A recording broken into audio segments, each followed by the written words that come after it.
Tribunal Constitucional entra en sesión, vista de la causa ROL 3440, requerimiento de inaplicabilidad por inconstitucionalidad deducido por la ilustre Municipalidad de Maipú respecto del artículo 53, inciso tercero del Código Tributario. Tiene la palabra el relator, don Sebastián López. Muchas gracias, señor presidente. El requerimiento de inaplicabilidad se ha deducido para que produzca efectos en una causa sobre reclamación tributaria caratulada Ilustre Municipalidad de Maipú con Servicio de Impuestos Internos, conocida actualmente por la Corte de Apelaciones de Santiago. Esta causa fue admitida a tramitación por la segunda sala de este Tribunal Constitucional con fecha 18 de abril de 2017, decretándose en dicha oportunidad también la suspensión del procedimiento en la gestión referida. La misma sala, por resolución de 3 de mayo de 2017, declaró admisible la acción impetrada y posteriormente conferido los traslados de fondo a los órganos constitucionales y al Consejo de Defensa del Estado, que ha asumido la representación de Servicio de Impuestos Internos. Este formula oportunamente observaciones solicitando el rechazo del requerimiento. El precepto cuestionado se contiene en el párrafo segundo del título tercero del libro primero del Código Tributario relativo a reajustes e intereses moratorios y dispone que el contribuyente estará afecto, además, a un interés penal del 1,5% mensual por cada mes o fracción de mes en caso de mora en el pago de todo parte que adeudare de cualquier clase de impuestos y contribuciones.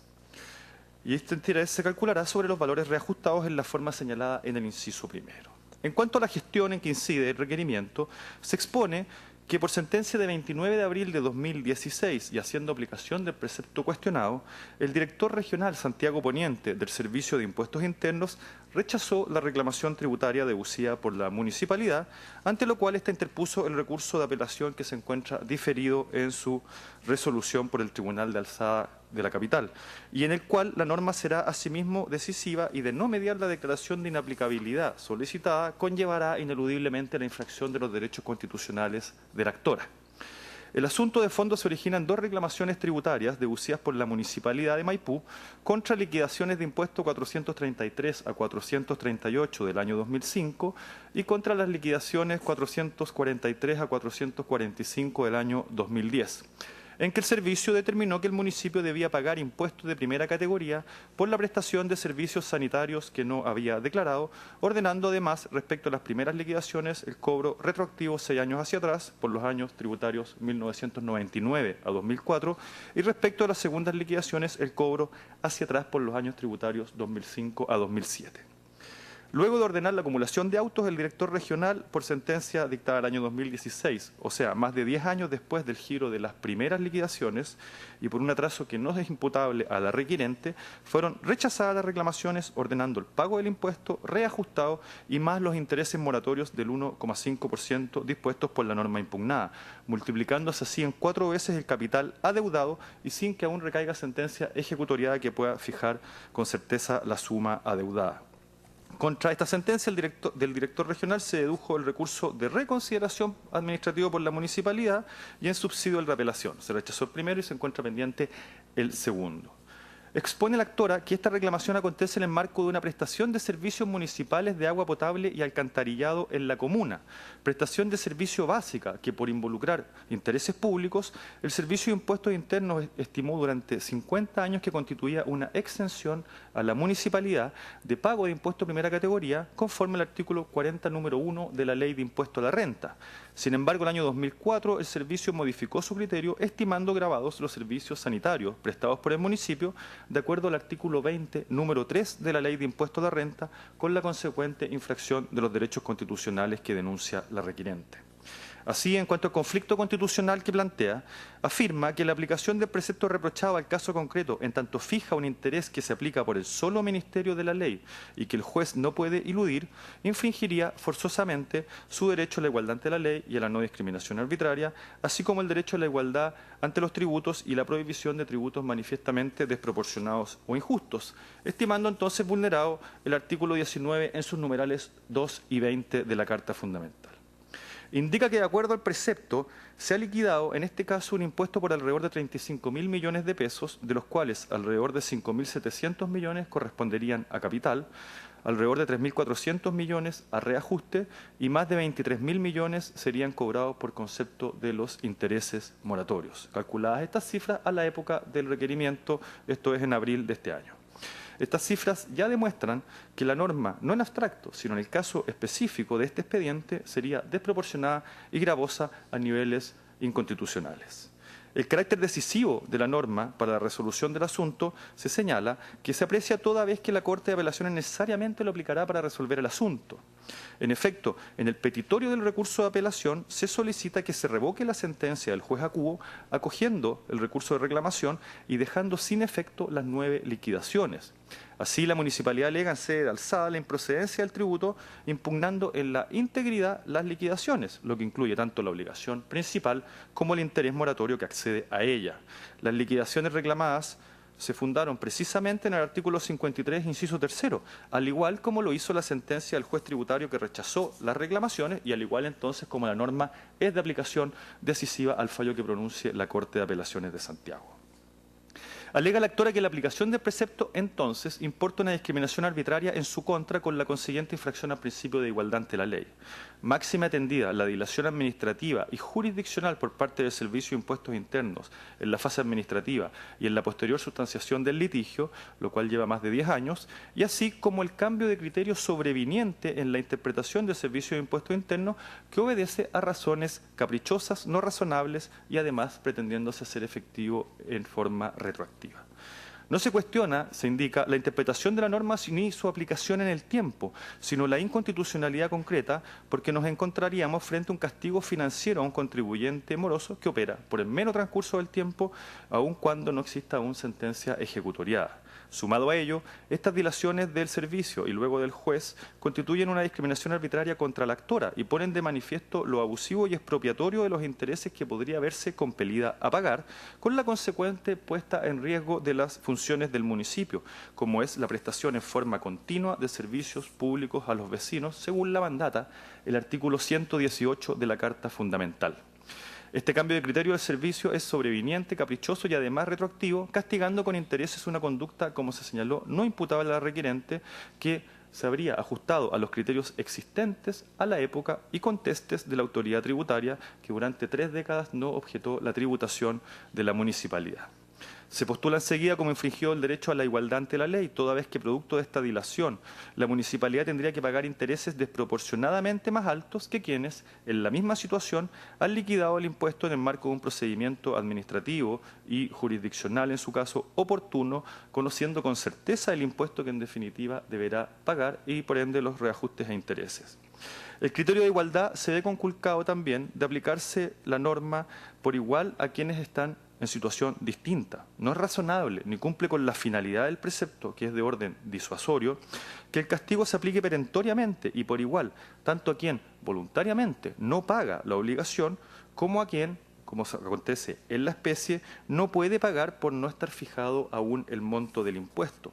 A ello se agrega la vulnerabilidad en que quedan los recursos municipales por el principio de legalidad y el presupuesto anual, puesto que en ese marco la municipalidad no puede disponer, fuera de los fines constitucionales y legales que le competen, y que desde luego en la necesidad de la continuidad en la prestación del servicio público de agua potable y alcantarillado, y por ende no puede disponer de los fondos a otros efectos. Y conforme al artículo 63, número 7 constitucional, tampoco puede obtener financiamiento crediticio externo para el pago de la deuda. También afirma la requerente en otra cápite que el precepto constituye un tributo manifiestamente desproporcionado o injusto, lo que se haya prohibido por la Constitución. La desproporción o injusticia es manifiesta. Esta magistratura ha estimado en diversas sentencias que se citan que concurre cuando el tributo es excesivo, fuera de cánones racionales, alejado de criterios plausibles, esencialmente arbitrario o de discrecionalidad completa. Y ha consignado que la proporción o desproporción de un tributo debe ser ponderada de acuerdo a la capacidad de pago del contribuyente. Gozando el municipio de un presupuesto limitado y destinado a la satisfacción de necesidades públicas y teniendo escasa capacidad de pago, se aprecia entonces la falta de razonabilidad económica y la desproporción del impuesto. En la especie, el monto de los intereses moratorios que se podrían imponer conforme a esta norma alcanza casi el 20% del presupuesto anual de la comuna. La desconexión entonces entre la cuantía y la finalidad de la norma carece de razonabilidad. Por presentación de 26 de mayo de 2017 a fojas 345 y siguientes, el Consejo de Defensa del Estado formula observaciones acerca del fondo, instando por el total rechazo del requerimiento. Sostiene al efecto que el impuesto que grava a la municipalidad, conforme el Servicio de Impuestos Internos ha determinado en este caso, de acuerdo al artículo 20, número 3 de la Ley de Impuesto a la Renta, corresponde al pago de tributos por ingresos obtenidos por el Servicio Municipal de Agua Potable y Alcantarillado, entidad dependiente del municipio, y por concepto de cobro que efectúa a los usuarios de dicha agua potable y alcantarillado. Se trata de la explotación de servicios sanitarios. Dichos ingresos constituyen renta y deben pagar impuestos. Dicho ello, el Consejo invoca razones formales y de fondo para justificar el rechazo del requerimiento. En cuanto a la forma, el requerimiento se señala que no cumpliría con las exigencias del artículo 93, número 6 de la Carta Fundamental. En específico, el artículo 53, inciso 3, no reviste aplicación decisiva para la resolución de la gestión pendiente, porque en el recurso de apelación la municipalidad discute la procedencia del tributo y no la pertinencia de los intereses moratorios. En efecto, en el recurso de apelación arguye que las rentas percibidas están exentas por tratarse de ingresos públicos, arguye asimismo que los impuestos se encuentran prescritos y también arguye que no ha tenido utilidades tributarias susceptibles de ser gravadas, además de que no corresponde que el servicio haya determinado dichas liquidaciones de impuestos conforme a información proporcionada por la Superintendencia de Servicios Sanitarios, que sería para otros objetivos. Cita el Consejo resoluciones de esta magistratura en que se ha declarado la inadmisibilidad de requerimientos con similar argumentación a la indicada. Y en cuanto al fondo de las alegaciones, de la Municipalidad de Maipú, el Consejo de Defensa del Estado descarta también toda infracción constitucional. Expone que ni en abstracto ni en concreto la norma importa una desproporción o falta de razonabilidad, sino que es justa y equitativa. El artículo 53, inciso 3, sobre la base de un sistema impositivo de autodeterminación en que el contribuyente declara y paga su impuesto, persigue como finalidad incentivar el pago correcto y oportuno de los tributos y desincentivar el incumplimiento de dicha obligación. Así, además del reajuste, el deudor que ha incumplido se le aplica un interés moratorio que es de naturaleza sancionatoria. Dicha naturaleza de los intereses penales del artículo 53 referido ha sido refrendada por la Corte Suprema, según se indica. Señala el Consejo, además, que la municipalidad podría haber evitado la generación de intereses en el caso de la presente reclamación, solicitando el giro del impuesto de acuerdo al inciso 3 del artículo 24 del Código Tributario, mecanismo del cual no hizo uso. A continuación, afirma que no se infringe en la especie la prohibición constitucional de tributos manifiestamente desproporcionados o injustos. Ello porque, como se dijo, el interés del 1,5% mensual que dispone el precepto cuestionado no constituye un tributo, sino un recargo pecuniario sancionatorio por el no pago oportuno del impuesto. Por otra parte, señala el Consejo de Defensa del Estado que tampoco puede considerarse conculcada la igualdad ante la ley, ni existe en la especie diferencia de trato arbitraria alguna. Desde luego porque la tasa de interés del artículo 53 se aplica por igual a todo contribuyente que registre deuda morosa, de modo que no se vislumbra cómo, a diferencia de los demás contribuyentes, la requiriente sería objeto de una actuación caprichosa o arbitraria de la autoridad. La inexistencia de un trato discriminatorio queda demostrada así, recalcando el Consejo que la normativa tributaria se aplica del mismo modo a todos en un plano de igualdad sobre la base de criterios generales y objetivos, y sea que el contribuyente constituya un ente público o privado. Agrega que esta magistratura constitucional ha consignado en la misma línea señalada que la cláusula penal tributaria del artículo 53 constituye una herramienta proporcionada y razonable para asegurar el pago de los tributos y la satisfacción del interés público asociado a la recaudación. Añade que, descartado entonces todo conflicto constitucional, la discusión acerca de si el no pago oportuno de los impuestos y de los intereses que se devengan a consecuencia de ello es o no imputable a un actuar del Servicio de Impuestos Internos constituye un asunto de mera legalidad y que debe resolverse por la justicia ordinaria, concluyendo entonces que el requerimiento debe ser rechazado en todas sus partes. Con fecha 12 de junio se ordenó traer los autos en relación, la causa ha sido agregada para su vista en esta sesión de pleno y se han anunciado en forma para alegar los abogados representantes de la Municipalidad de Maipú y del Consejo de Defensa del Estado. Eso es, señor presidente. Muy bien, los señores abogados, ¿tienen observaciones que formular a la relación? Muy bien, si no es así, tiene la palabra por la municipalidad requirente, don Arturo Fermandoa, hasta por 30 minutos. Adelante. Muchas gracias, señor presidente. Con la venia de su señoría excelentísima, alego en representación de la ilustre municipalidad de Maipú, solicitando que se declare inaplicable el artículo 53, inciso tercero del Código Tributario, por resultar contrario a la Constitución en la aplicación en la gestión pendiente consistente en una apelación de reclamaciones tributarias en la Corte de Apelación. Señoría, este es un caso que uno podría titular como de condena al proceso eterno. Este no es un caso independiente únicamente de un interés moratorio, expropiatorio, manifiestamente proporcionado o injusto. Esa discusión en abstracto, y ese es el principal error del Consejo de Defensa del Estado, esa discusión se entrelaza con otra, que es cuánto es razonable que se demore un procedimiento judicial que está destinado a determinar la certeza de un tributo. Porque todas las alegaciones en pro y en contra del artículo 53, inciso tercero, que sus señorías las conocen muy bien, están planificadas por el legislador para una situación normal, pero no pueden estar planificadas para el caso absolutamente irracional que vive la Municipalidad de Maipú, en que el señor juez tributario se tomó 10 años y un mes en un caso y 4 años y 10 meses en otro caso, porque son dos casos acumuladas, entre la reclamación y la sentencia definitiva. Esto es absolutamente sin precedentes que yo conozca, y en la literatura que he revisado, un solo caso en Europa de 14 años. Entonces, este es el problema que hemos traído a este tribunal, porque el vértice de este requerimiento es el precepto legal que crea un tributo para algunos, una simple prestación para otros, no en la discusión de este momento, muy gravosa, en eso estamos todos de acuerdo, 1,5% mensual, muy gravosa, que tiene por objeto incentivar el pago oportuno de tributos. Y dice incentivar al contribuyente que eluda el pago oportuno de un tributo. Cierto. Pero confluye esto con el derecho a ser juzgado sin dilaciones excesivas o el justo y racional procedimiento del artículo 19.3, inciso sexto, el fallo en tiempo razonable, el plazo razonable, aquella constancia que se dejó en la sesión 101 y 103 de la Comisión de Estudios para la Nueva Constitución en un tiempo razonable entre los 7 elementos, que coincide, por supuesto, con el Tratado Europeo de Derechos Humanos, con la Convención de Derechos Humanos Europea, con la Convención Americana de Derechos Humanos, con el artículo 24, número 1 y 2 de la Constitución de España. Ese derecho esencial está también en el vértice de este requerimiento.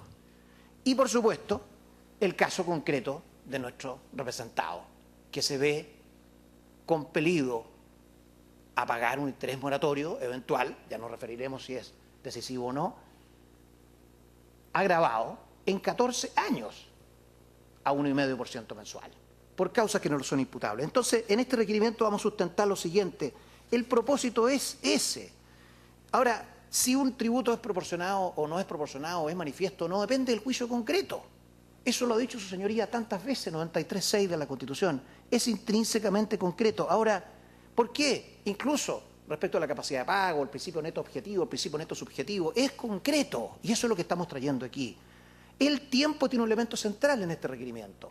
Tanto porque el interés moratorio castiga el transcurso del tiempo, cuanto porque si se deduce una impugnación a esa liquidación, que es solo una presunción de un tributo, entonces el tiempo que se demora el Estado en otorgar certeza a ese tributo es trascendental en la resolución del conflicto.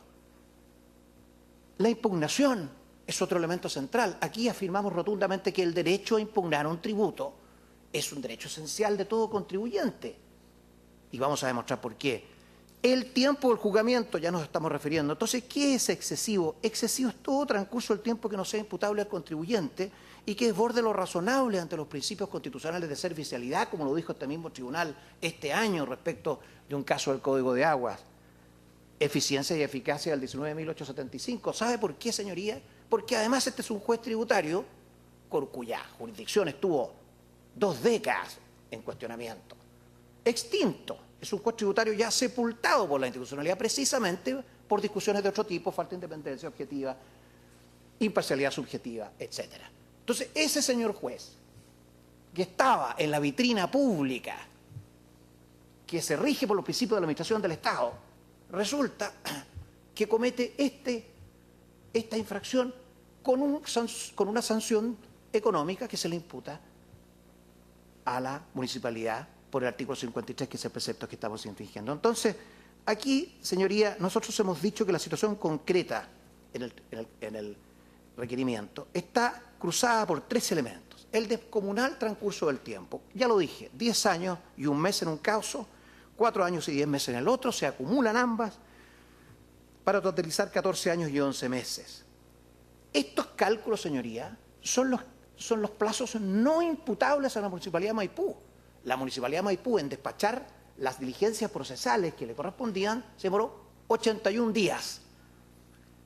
81 días. Este cálculo está con las tablas, está con los expedientes, está con los timbres en el requerimiento. Es exclusivamente el tiempo que se demoró el juez tributario y el Servicio de Impuestos Internos en despachar los informes al juez tributario. Ambos regidos por los principios de eficiencia y eficacia de la ley de bases. Pero también este requerimiento tiene un segundo elemento, que es propio de la justicia ordinaria. Será resuelto allá, pero otorga un elemento de plausibilidad a este requerimiento, porque, tal como dice el señor relator, después de 30 años de estar vigente la ley de la renta, DL 830, 1974, en 2004 se le ocurre al Servicio de Impuestos Internos de que el Servicio de Agua Municipal, de Agua Potable y Alcantarillado Maipú, MAPA, es una empresa, ejecuta actos de comercio y debe pagar un tributo llamado impuesto a la renta con 6 años además de retroactividad. Eso será resuelto en la justicia ordinaria. No estamos pidiendo aquí que se resuelva ese asunto, pero obviamente le entrega un elemento de plausibilidad a la decisión de la Municipalidad de Maipú, soberana, de impugnar ese tributo. Pero hay un tercer elemento, además, que lo ha mencionado el señor relator, que va al vértice de este requerimiento. La Municipalidad de Maipú no puede, como supone eventualmente el Consejo de Defensa del Estado, llegar y hacer un cheque por este impuesto de 35.000 millones de pesos de la noche a la mañana. No puede. Esta es una liquidación de la Tesorería General de la República acompañada al expediente. No puede porque tiene un marco legal y administrativo y constitucional que lo rige. No puede llegar y hacer un cheque si no hay sentencia ejecutoria. No puede transar de un día para otro si es contrario a derecho. Si no está en el presupuesto, no puede dictarse un decreto alcaldicio para su pago. Si no consta en una sentencia, esa sentencia, si es extra presupuestario, debe ser ejecutoriada. Hay dictámenes de la Contraloría. Entonces, esto es una situación muy especial. Porque, claro, la lógica abstracta del legislador puede decir, bueno, es un contribuyente que tuvo la posibilidad de acogerse al giro y pagar de inmediato. No, señor. Eso no lo puede hacer la Municipalidad de Maipú. El alcalde debe cuidar el patrimonio municipal. Está fiscalizado por los propios concejales, está fiscalizado por la Contraloría. Entonces, señoría, aquí hay un asunto central. Este es un caso concreto, especialísimo, que autoriza la inaplicación del 53, inciso tercero. Ahora, señoría, quiero dar una estadística, porque se puede decir, bueno, los tributos que liquida el Servicio de Impuestos Internos debe estarse a ellos. Y si usted quiere reclamar, bueno, es su riesgo y el transcurso del tiempo, bueno, será su riesgo. No, señor. Ya hemos dicho que es un derecho esencial, pero además, en una estadística hecha por la empresa Pricewaterhouse respecto de, se llama Estudio sobre resultados de juicios tributarios a nivel de Corte Suprema, demuestra que, bueno, entre el año 2012 al 2016, en torno al 50% de las causas se fallan en favor de la autoridad tributaria. Hacia el 2016 esto bajó, pero queda todavía, dice, de un 42 a un 68, es decir, queda más de un 30% de posibilidades que un contribuyente puede revertir una sentencia en la justicia ordinaria. Entonces,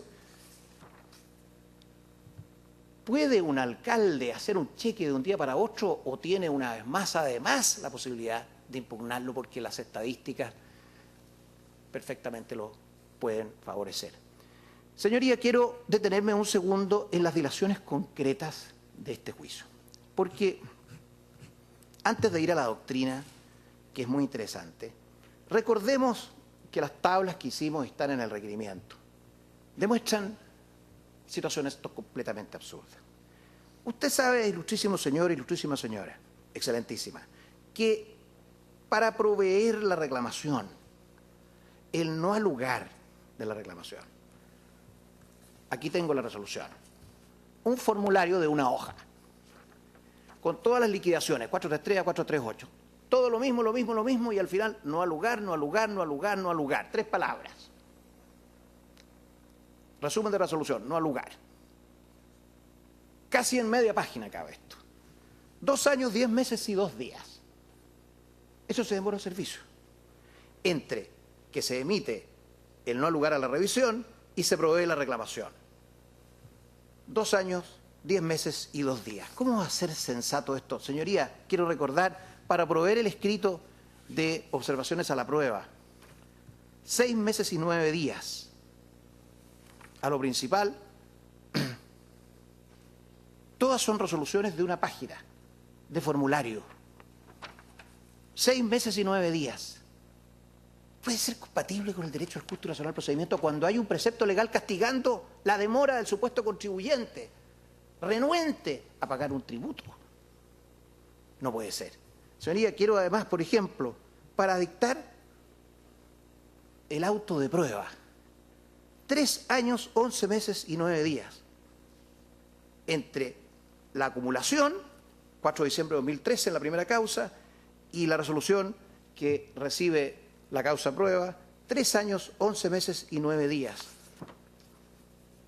No quisiera seguir haciendo escarnio del señor juez tributario Santiago Poniente, que incurrió en este nivel de falta de diligencia. La causa Rol 10.010 de 2011, porque estas son 2 reclamaciones, una de 2005, otra de 2011, exhibe la misma dilación incompatible con cualquier principio que impide nuestro sistema de servicio del Estado por la persona. Usted lo sabe, señoría excelentísima, con los plazos estrictos que tiene esta magistratura, que tiene la justicia ordinaria, ¿cómo es posible? Quiero hablar de las consecuencias económicas de esta situación. La cifra de capital reajustado de 9.202 millones de pesos. Es decir, los intereses moratorios de acuerdo al precepto legal que impugnamos en esta sede. Le cuestan a la Municipalidad de Maipú, a la comunidad de Maipú, cuyo ciudadano tiene un ingreso promedio en torno a los 800.000 pesos, de acuerdo a las cifras oficiales. Le cuesta 138 millones al mes de pesos. Le cuesta 34.500.000 pesos a la semana. Cuando el señor juez tributario se demora 3 años, no está pensando en esto. No está pensando en que si la justicia ordinaria declara que ese tributo debió pagarse, entonces le va a costar a la Municipalidad de Maipú esto. Le cuesta casi 5 millones de pesos al día y podría seguir sacando cálculos de lo que le cuesta este alegato a la comunidad de Maipú por la falta de diligencia del juez tributario, mientras hay un precepto legal que nos condena a pagar 1,5% mensual. Señoría, esto nos lleva brutalmente al derecho a no ser juzgado sin dilaciones excesivas. Quiero decir, para terminar, porque podría continuar con un escarnio que hasta a mí me incomoda, el año 8 meses y 29 días en que se demoró la resolución no alugar, 3 palabras, le estaría costando a la Municipalidad de Maipú 2.898 millones de pesos por la demora de 1 año, 8 meses y 29 días. ¿Tiene alguna sensatez que la justicia ordinaria vaya a aplicar este precepto? ¿Es esto lo que estamos pidiendo aquí? Aquí no estamos pidiendo una reparación pecuniaria. Aquí no se está pidiendo en este tribunal una sanción disciplinaria contra el juez. Aquí no se está pidiendo una revocación del eventual tributo, eso lo resolverá la justicia ordinaria. Aquí estamos pidiendo lo que este tribunal puede hacer, que en este caso concreto, ese precepto legal que sanciona gravosamente la dilación al pago de un tributo, bueno, no se aplique. Me dirá el Consejo de Defensa del Estado que la justicia ordinaria podría resolver no aplicar. La justicia ordinaria tiene que aplicar el 53, inciso tercero, si es que determina que los impuestos proceden. Acceden, literalmente por el solo ministerio de la ley, al tributo. Y si no se pagó en su minuto contra esa presunción de tributo, entonces tendrá que aplicarlo. Ahora, me dirás que la Corte Suprema lo ha hecho, puede hacerlo. Claro, la Corte Suprema puede hacer, usted lo sabe, señor, ilustrísimo señor, excelentísimo señor, puede hacer cualquier cosa. la Corte Suprema. Pero en rigor, es este el tribunal que tendría que decretar la inaplicabilidad de ese precepto. Porque se impone por solo Ministerio de la Ley ante tributos morosos. Señoría, el derecho a ser juzgado sin dilaciones excesivas está en todas partes. Está en la Convención Americana de Derechos Humanos, artículo 8.1. Está en el Pacto de Derechos Civiles y Políticos, 14.3. Está en la Convención Europea de Derechos Humanos, que no es aplicable a nosotros, pero 6.1. Está en el artículo 24.1 y 2 de la Constitución Española. Dice, se dirige a los órganos del Poder Judicial, aun cuando en su ejercicio han estado comprometidos los demás poderes Estados, creando en él, el Poder Judicial, la obligación de satisfacer dentro de un plazo razonable las pretensiones y resistencias de las partes de realizar sin demora la ejecución de las sentencias.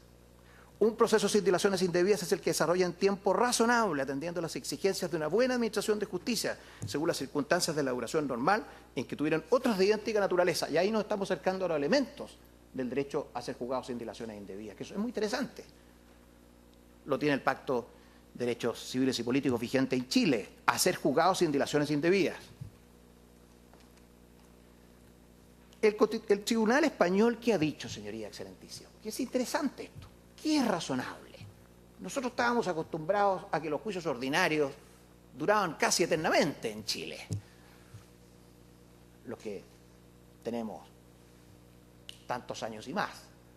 Pero hay un minuto que ya deja de ser razonable. La paciencia del ciudadano y el litigante, bueno, tiene que ser alta, muy alta. He tenido experiencias personales. Pero no puede ser eterna. En algún minuto deja de ser razonable.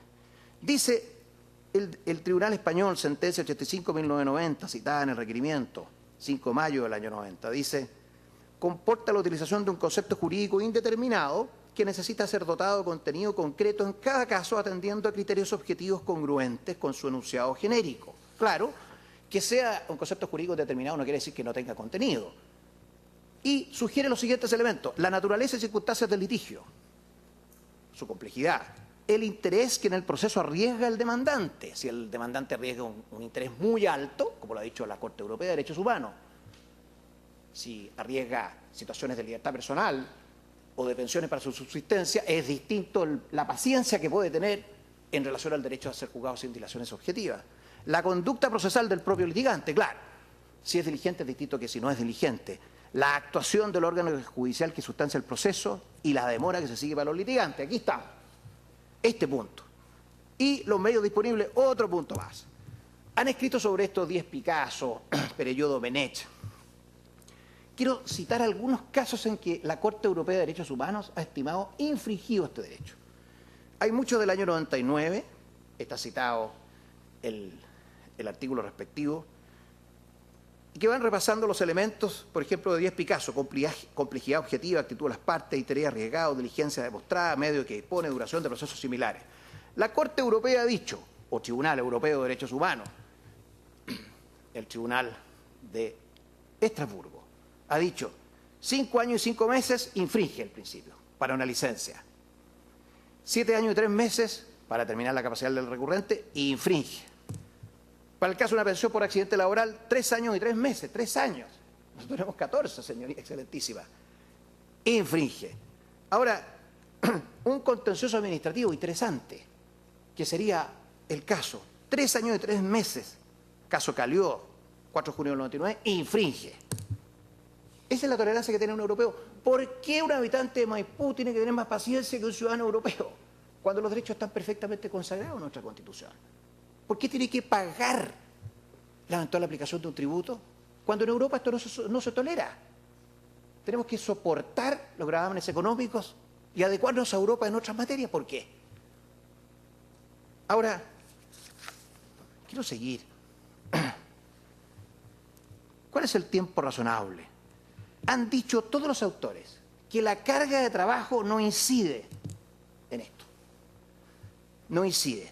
Dice, página 24, la conducta que hemos citado de Perelló Domenech, dice, la duración normal de procesos similares y el interés del demandante el tribunal, es decir, este tribunal constitucional, entiende irrelevante que la demora se deba al excesivo número de asuntos a resolver por el órgano judicial, que es la clásica, ¿no es cierto?, descargo que tenemos acostumbrados los ciudadanos en Chile. ¿Qué ha dicho las estadísticas, las publicaciones? Uno va, ¿quiénes han escrito? ¿Quiénes han hecho trabajos sobre la duración de los procesos? Me quedo con la fuente del Centro de Justicia de Estudios de las Américas, de 2011. Está publicado, puedo dejar esta minuta a disposición de señoría excelentísima. ¿Sabe cuánto dura en promedio al año 2011 un juicio ordinario en la justicia ordinaria? En la realidad, aquí están todos los porcentajes, 821 días. Es decir, 2 años y 3 meses. Es decir, un quinto, un sexto de lo que la comunidad de Maipú tiene que soportar en el juez tributario Santiago Poniente. Las experiencias las tenemos todas. 2 años, claro, largo. El artículo 64 del Código de Procedimiento Civil dice 60 días. Todos sabemos que ese plazo judicial es difícil de cumplir.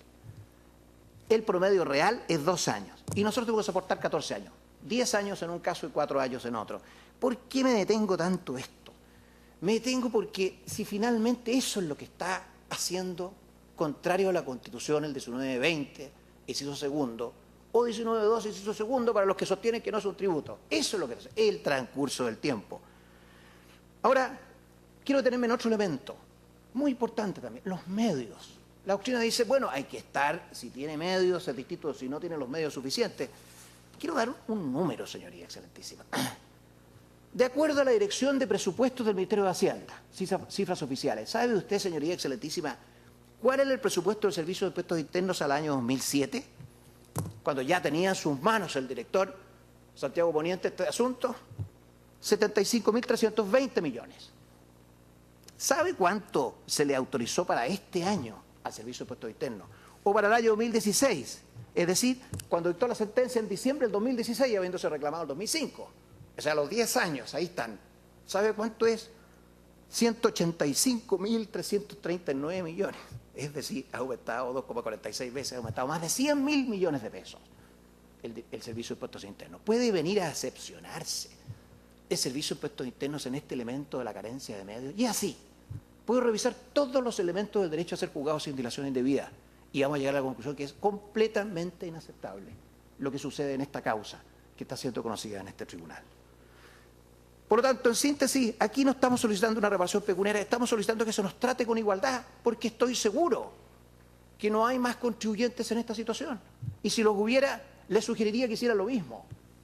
Cuando el Consejo de Defensa del Estado me dice, estamos tratando a todos los contribuyentes de la misma forma porque por el 53, inciso tercero, se le aplica a todos los que se encuentran en la situación de morosidad, claro, es un abstracto.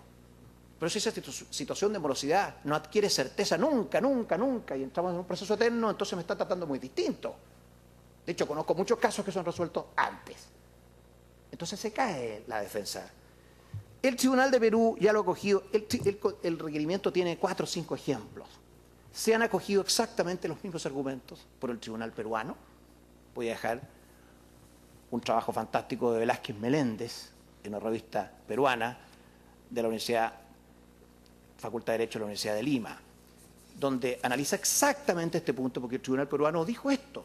No puede ser conforme a la Constitución un precepto legal que sanciona un interés moratorio cuando la causa no es imputable al contribuyente, la demora. Lo dijo en España el Tribunal Supremo, lo dijo la Audiencia Nacional de España, está citado. En Perú dice, este resguardo podrá verse naturalizado si por el paso del tiempo, a consecuencia de un proceso judicial, el contribuyente no solo tenga que pagar una deuda principal correctamente determinada, sino también una cuantiosa suma de intereses por pagos extemporáneos, no ocasionada por negligencia o mala fe del mismo, sino irónicamente por ejercer su derecho a la acción. Exacto.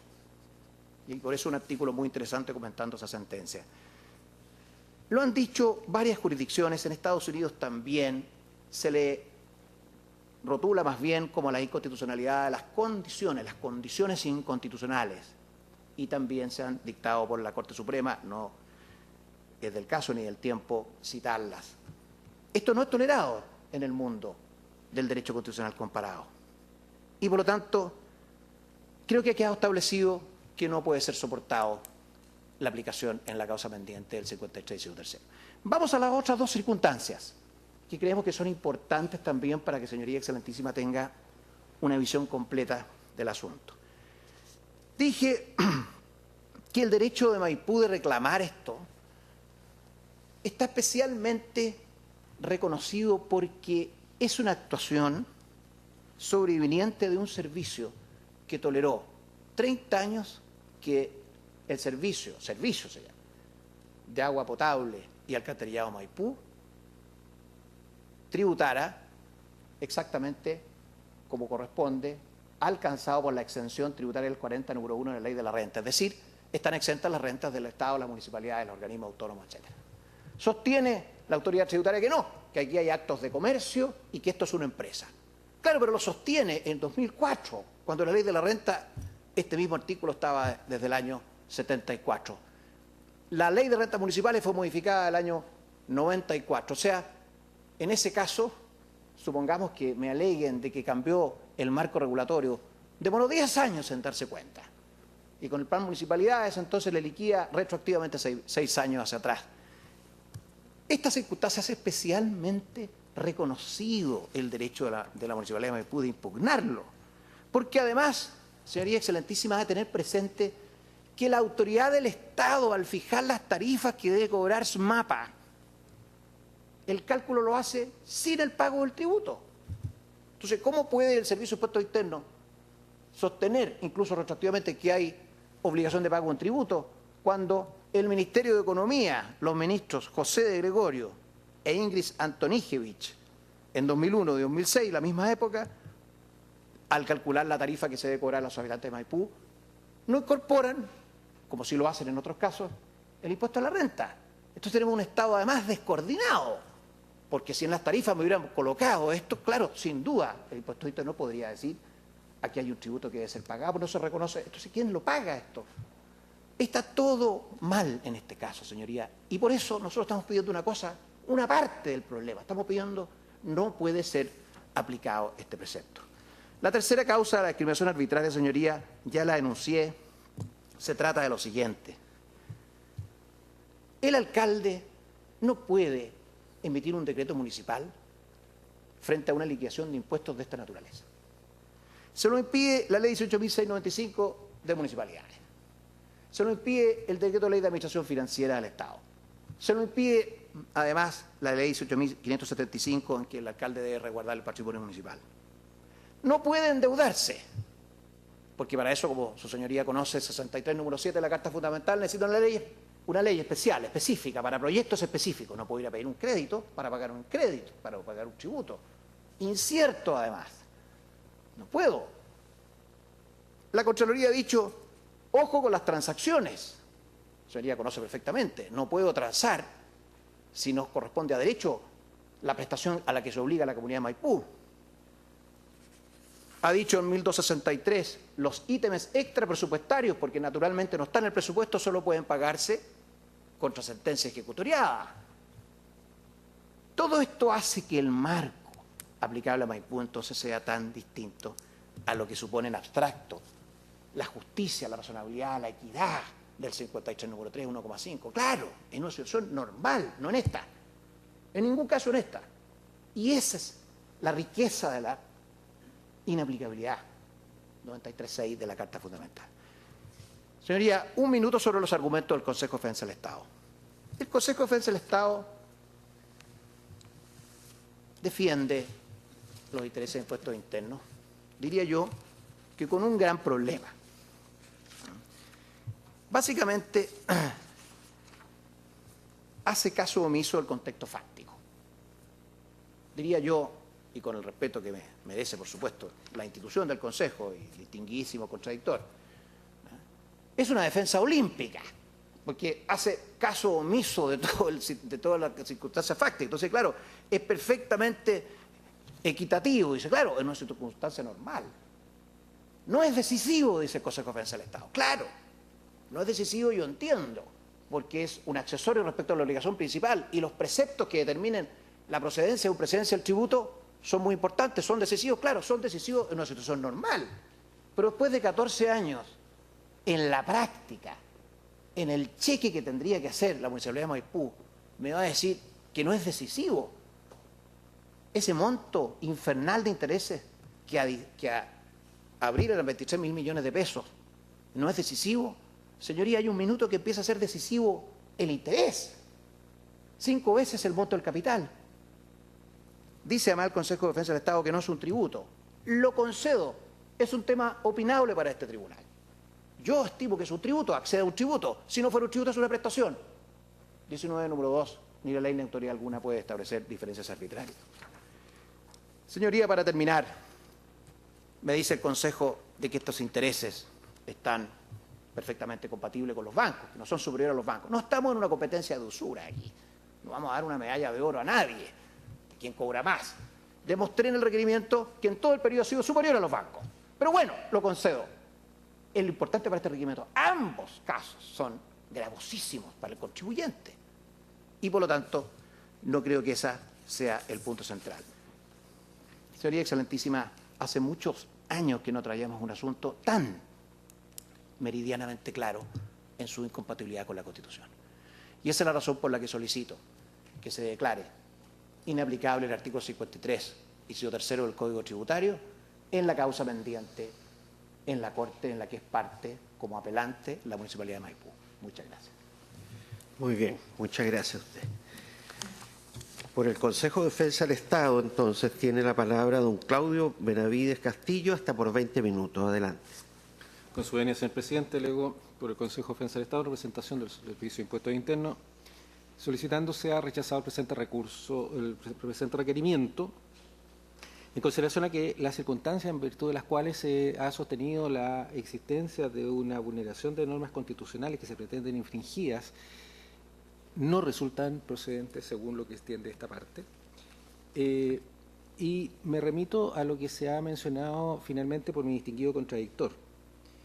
Yo, en relación con esta materia, estaba partiendo de los antecedentes que el Consejo de Defensa del Estado ha presentado dentro de la contestación que correspondía, haciendo referencia a los elementos fundantes del requerimiento formulado ante vuestra señoría excelentísima. Esto es, los antecedentes de la supuesta infracción de esta norma del artículo 53, inciso tercero, en la aplicación del interés moratorio del 1,5% por mes o fracción de mes que se establece en toda deuda tributaria. Pero se ha sostenido finalmente por parte de mi distinguido contradictor que, en definitiva, la alegación formulada por parte del Consejo de Defensa del Estado en cuanto a que se trataría de una materia que, respecto de la apelación que se encuentra pendiente en la Corte de Apelaciones, que se ha sostenido por el Consejo de Defensa del Estado, que esta es una materia que no es decisiva, de cierta manera se ha reconocido esta circunstancia en cuanto que los elementos, se ha sostenido por parte de la parte que represento, los elementos que contienen la fundamentación, los elementos que se consagran como sustento de la apelación se consagran básicamente bajo 3 pilares fundamentales que son los que se están discutiendo en la segunda instancia, en la Corte de Apelaciones, ninguno de los cuales dice relación con la aplicación del interés moratorio que se encuentra contenido dentro de la determinación de impuestos asociada a la deuda tributaria. Lo que se sostiene es la procedencia o no de una exención aplicable al contribuyente, que no le resultaría aplicable la norma del artículo 20, número 3 de la Ley de Impuesto a la Renta, en cuanto a la existencia de parámetros de aplicación de prescripción, por las circunstancias que se vienen sosteniendo. De manera que no existe una alegación en la cual se aplique como elemento decisivo para la ilustrísima Corte de Apelaciones respecto del interés contenido en el artículo 53. Y como esta magistratura ha resuelto en situaciones análogas anteriormente, se trata de, en consecuencia, situaciones que no cumplen con los parámetros o los estándares que se establecen en la Constitución, en particular en la norma del artículo 93 de la Constitución Política de la República, de manera que en ese sentido entendemos que no resultaría procedente este requerimiento. Sin perjuicio de lo anterior y haciéndome cargo de los elementos centrales, la alegación fundamental desarrollada en la alegación que me ha precedido se ha centrado en el tiempo de duración excesivo del proceso. La alegación de la duración de un procedimiento en este sentido ha sido sostenida de manera más o menos reiterada en algunas otras alegaciones en materia tributaria, como excepciones ante la Cortes de Apelaciones, ante la Corte Suprema, de manera de poder invocar algunas situaciones análogas a las que se han venido planteando. La Corte Suprema, al resolver estas materias, ha tomado en consideración distintos elementos, evidentemente invocándose por parte de los contribuyentes las normas de carácter constitucional, las normas sobre tratados internacionales, a que se ha hecho referencia además en esta audiencia. Pero nos encontramos con un elemento que es fundamental. Naturalmente, el elemento que se carece en cuanto a un baremo determinado de duración máximo en cuanto a el plazo de tramitación de un determinado juicio, en particular un juicio tributario. Se ha establecido que en este sentido ha de considerarse circunstancias particulares como las circunstancias de la complejidad del asunto, las características del caso, en definitiva, algunos elementos que son concurrentes. Pero adicionalmente, y así se ha sostenido y me parece que es un elemento muy importante a considerar en esta materia, dice relación con la actividad o la actitud que han tenido las partes dentro del proceso. Y en este sentido, me permito hacer referencia a este concepto. Se trata, Su Señoría Excelentísima, de una tramitación de una causa que se inicia, como bien ha señalado mi distinguido contradictor, en un procedimiento el procedimiento anterior a la reforma que estableció la existencia de los tribunales tributarios y aduaneros, en que la justicia tributaria, en primera instancia, estaba radicada en el director regional del Servicio de Impuestos Internos, procedimiento del artículo 123 y siguiente del Código Tributario. En esta materia, además de tener esta particularidad de ser el director regional el que conocía en primera instancia como tribunal, tenía la característica en que se trata de un procedimiento en el cual no existe una contradicción, no existe una contraparte. La única parte es el reclamante que se alza en contra de una determinación de impuesto o en contra de algún otro acto, que en este caso se trata de una liquidación, una determinación de impuestos efectuados por la parte fiscalizadora del Servicio de Impuestos Internos, en la cual se llega a establecer una cuantía, una pretensión de deuda del contribuyente.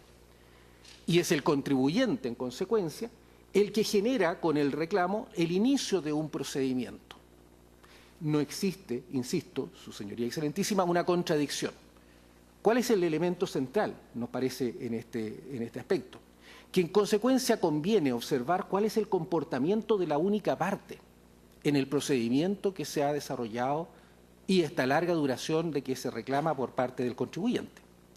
Nos encontramos con una situación en donde el contribuyente que presentó la reclamación, en este caso la Municipalidad de Maipú, observa un comportamiento de absoluta pasividad frente al impulso procesal que se encontraba, a mi juicio, obligado a llevar adelante para poder dar curso a los autos. En un procedimiento civil, el reclamante, el demandante, si hubiese tenido una contradictoriedad, podría haber tenido un abandono de la instancia por la excesiva demora en generar acciones. Incluso más, Su Señoría Excelentísima, nos encontramos frente a una situación en donde la circunstancia que aparece desarrollada dentro del procedimiento que está a disposición de Vuestra Excelencia, aparece que luego de haberse recibido la causa a prueba y habiéndose fijado hechos para rendir la prueba que se debía rendir, aparece que esta parte reclamante simplemente no rindió prueba alguna para sostener sus pretensiones. Nos encontramos con una causa, Su Señoría Excelentísima, en que, es cierto, tiene una larga demora, tiene explicaciones, probablemente podemos encontrarlas, tendrán responsabilidades los funcionarios que han demorado, perfectamente. Pero de ahí a sostener que este tiempo de demora es tiempo exclusivo de la administración tributaria o del Estado en este caso, nos parece que dista de lo que constituyen los antecedentes que obran en el proceso. No existe la generación de un impulso procesal desarrollado por la única parte que aparece desarrollando este procedimiento.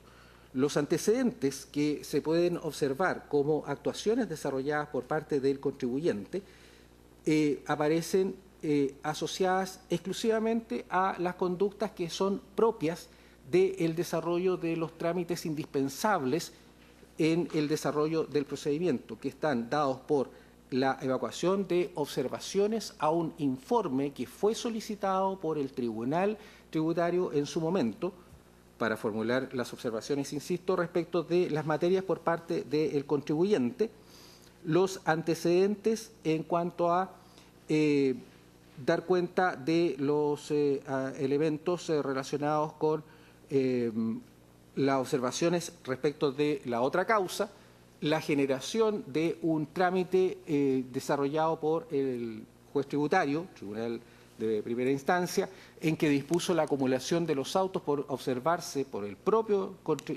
tribunal que se trataban de causas similares, dispuso la acumulación de estos antecedentes y, como he señalado, finalmente, luego de haber transcurrido el plazo para poder rendir prueba sin que se hubiera rendido prueba de ninguna naturaleza, se toma la determinación de disponer los autos para fallo, finalmente dictando la sentencia respecto de esta materia.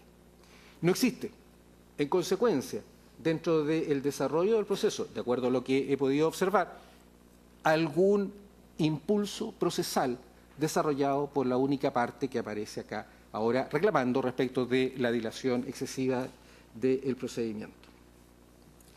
Su Señoría Excelentísima, se ha sostenido adicionalmente respecto de esta materia, luego de haber desarrollado de manera importante el tema asociado con el tiempo de duración excesiva o el plazo razonable que debiera haber durado este procedimiento, nos encontramos con la alegación que constituye el elemento central o de fondo por parte del contribuyente respecto de la materia que es objeto del requerimiento formulado ante Vuestra Excelencia. La existencia de una supuesta infracción respecto de, primero, como se ha señalado, relativo a la existencia de una situación en que estaríamos frente a una contravención a la existencia de normas en cuanto se trataría de un tributo manifiestamente injusto o desproporcionado. Esta infracción alegada por parte del contribuyente, la verdad que no resulta procedente, a juicio nuestro, porque naturalmente no estamos frente a la circunstancia que la aplicación de la norma del artículo 53 en cuanto a la existencia de la aplicación de intereses moratorios constituyan los intereses moratorios la existencia de tributo. Eso creo que es una situación que es absolutamente clara, es ineludible. No estamos frente a una circunstancia de esta naturaleza. De hecho, como Vuestra Excelencia muy bien conoce, cuando estamos frente a materias de esta índole, nos encontramos frente a una obligación tributaria. La obligación tributaria tiene como única fuente, como principio constitucional, el principio de legalidad.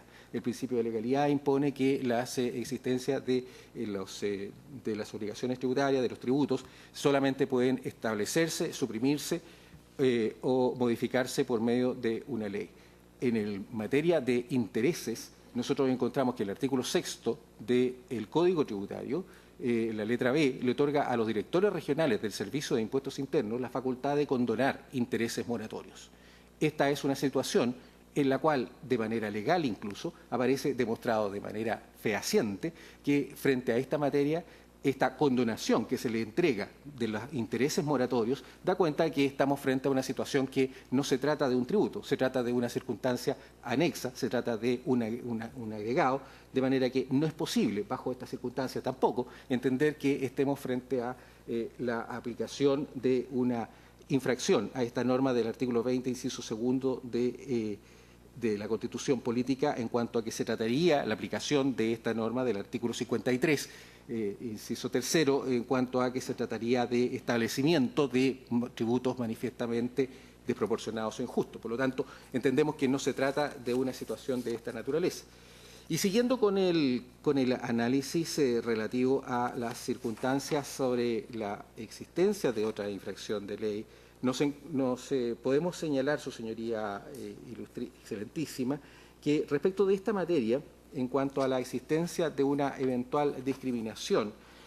La verdad de las cosas es que no estamos frente a una infracción bajo esta naturaleza, o no se observa, por lo menos de parte de esta parte. No se observa la existencia de alguna infracción respecto de este ámbito en cuanto a que la discriminación eventual que se estaría dando a un contribuyente por la aplicación del artículo 53 en cuanto a recargo por la demora en el entero de las obligaciones tributarias, no se alcanza a apreciar cómo es que podría darse. De manera contraria, entendemos, sin embargo, que podríamos encontrarnos frente a una discriminación en que se podría aplicar respecto de un contribuyente que, por el hecho de haberse recurrido respecto de una materia de esta naturaleza, su atraso en el cumplimiento de las obligaciones tributarias quedara liberado de cualquier clase de obligación en estas materias. Me permito hacer presente que incluso dentro de este mismo ámbito, en el artículo 53 del Código Tributario, se establece la posibilidad de que cuando se establezcan que las demoras se obedezcan a causas imputables al Servicio de Impuestos Internos, estos intereses pueden quedar sin efecto a decisión de la autoridad administrativa, circunstancia que ha sido utilizada en algunos casos por los tribunales superiores, me refiero a la Corte de Apelaciones o la Corte Suprema, conociendo de las reclamaciones cuando se ha observado la existencia de un tiempo de duración que excede los plazos razonables. De manera que en ese sentido existe una posibilidad legal para poder establecer la modificación de la aplicación de los tributos o los recargos respecto de circunstancias específicas, respecto de situaciones concretas que justificaran esta aplicación. Pero no se trata de la existencia, entendemos, de una norma que contraría los preceptos constitucionales y que haga inaplicable estos recargos respecto de la situación específica de la Municipalidad de Maipú. ¿Cuál sería el criterio, Su Señoría Excelentísima, para poder sostener que en este caso, respecto del contribuyente, la Municipalidad de Maipú, resulta que no procede la aplicación de los recargos por la demora en el pago oportuno de los impuestos y respecto de otros contribuyentes que sí resultan aplicables en esta materia? ¿Cuál sería el criterio, salvo la existencia de la tramitación de un procedimiento llevado adelante en un largo plazo, en el cual el impulso procesal de la única parte, se observa que es inexistente? No se observa, en consecuencia, ni la existencia de infracciones a las normas constitucionales, ni los fundamentos que proceden respecto de esta materia. Por lo tanto, no se observa los fundamentos que se sostienen por parte del recurrente en estos autos. En concreto, quisiera sostener ante vuestra Excelencia algunos elementos que son, a juicio de esta parte, bastante relevantes. Primero, en cuanto a las posibilidades del pago de los tributos.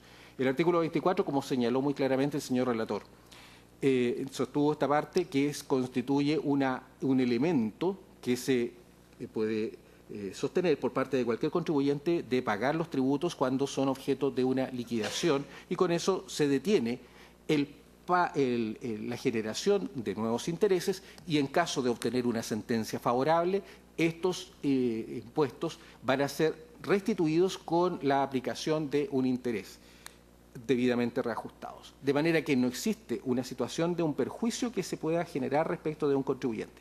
En cuanto a las magnitudes de los pagos, que no había disponibilidad de pago, no existía una posibilidad concreta por parte del contribuyente de disponer esas cantidades.